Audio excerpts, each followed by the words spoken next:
So as you can see, this is the centralized UPS supply to my operating room, and you can see here I have labeled it UPS so that the staff doesn't get confused. And this is the socket board, and this is the universal nomenclature. The top one is the earth, the left one is the neutral, and the right one is the live.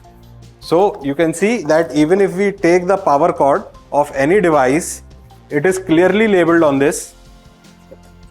If you can zoom it and if it is visible, otherwise you can see it in your own equipment, that the one on the left is the live, the one on the right is the neutral, and the one on the top is the earth.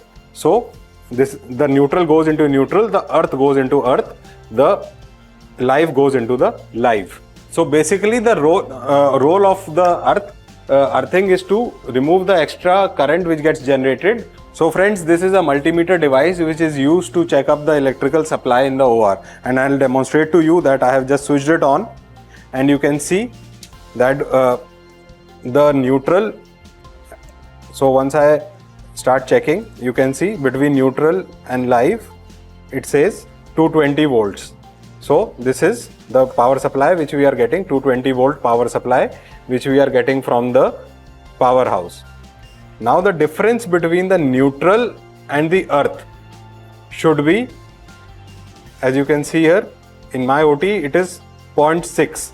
So for medical equipments it should be less than 2 volts between the neutral and the earth, and this is how you can test it out. And between earth and live it will be again around 220. So live is always at 220. The neutral and the earth should have voltage less than 2 volt. In our case it is 0.5.